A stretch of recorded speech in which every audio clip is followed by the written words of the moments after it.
This is a tough one. One mother living in Georgia, she wrote this incredible piece on Salon.com this week, and part of it she writes this. A few nights ago, my 8-year-old woke up in the middle of the night screaming, "No, don't kill him. You're hurting my brother. Don't kill him." Who was her daughter afraid of? The police, specifically the SWAT team, whose raid left her baby brother. And this is a tough picture to show. Not this one, but we have others here. This is Boo Boo. This is the nickname after a raid by Cornelia Police and Habersham County deputies in Georgia on May 28th. His mother's article this week for Salon is called "A SWAT Team Blew a Hole in My 2-year-old Son." Here he is in the hospital. A flashbang grenade that officers threw landed in this baby's crib. They were looking for a drug suspect who was later found at a different location. Boo Boo has been in a medically induced coma, and just this week he was allowed to wake up and head to a new facility to recover. Obviously, it's a long road ahead, and not just for him, but his 3 sisters and the 2 people who now are sitting next to me. Baby Boo Boo's parents, Booncom and Alicia Phone Savan, and also here Marcus Coleman, the family spokesperson. So thank you all for taking a minute away from the hospital. I see, Alicia, you have the hospital bracelet, and Dad does too, because I imagine you're by his side a lot. So let me just begin with, for background for people watching, you all lived in Wisconsin. Your home burned down in Wisconsin, so you came to stay with a family friend here in Georgia. Take me back. It was the middle of the night. What happened? Well, we were all sleeping. It was about 3 o'clock in the morning. And we heard a very loud noise, which woke us up. And then we heard more loud, like bangs and a bright light flash. And then everybody, myself, my husband, my kids, you know, we were just shocked. We didn't know what was going on. One of the officers came in and pinned my husband down and tore his rotator cuff in the process of having him pinned down. My girls were freaking out, and then I heard my son start screaming and crying. And when I went to go pick him up, another officer grabbed him first. And I kept asking that officer, you know, give me my son. He's scared, he's crying, just let me have him, give him to me. And when I went to grab him, the officer told me... He stopped you? Yes, he told me to shut up and go sit down.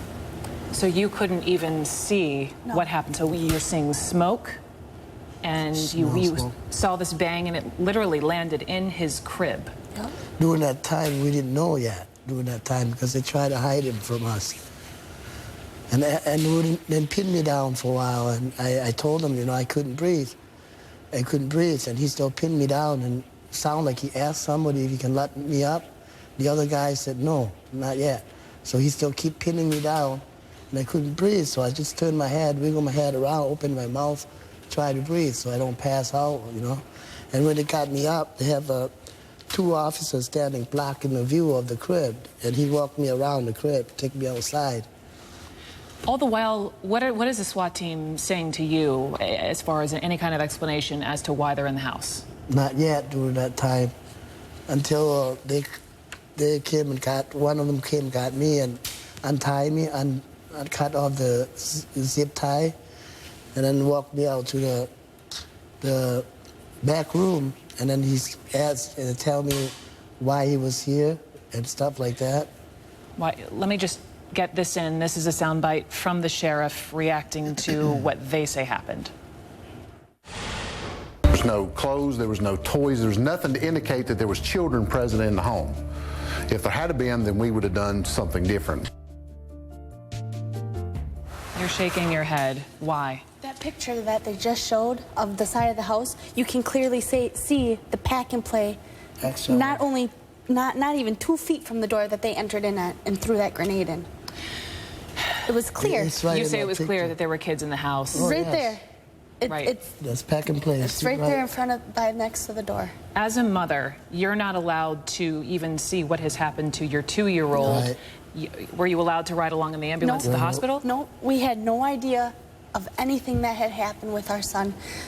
They kept telling us he's fine. He has not sustained any serious injury. He was missing a tooth, yeah, is what they told you. told He was missing a tooth. That's what they finally started telling us after we wanted an explanation. We wanted to know why there was blood on the concrete My husband and I were there. We're not hurt. We should Our other ask him. girls are not hurt. Nobody else in the family got hurt. So where did that blood come from? Look at the Right. playpen. What happened to our son? Why is there so much blood on the concrete? Tell me about the moment that you realized where the blood came from. When did you first see your son? When we got to Grady, Right? To the hospital. yes. And what did you see? I saw my baby boy laying there. His face is blew open. And his nose wasn't even attached to his face. It was horrifying. Nobody wants to see their little kid like that.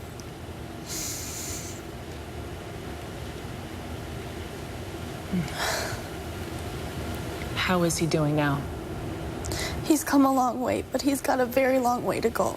He has permanently lost his left nipple when the explosion happened. My husband has got to see the hole in his chest. I have not been able to. I didn't want to look at it at first, until like 3 days back, when they changed the padding.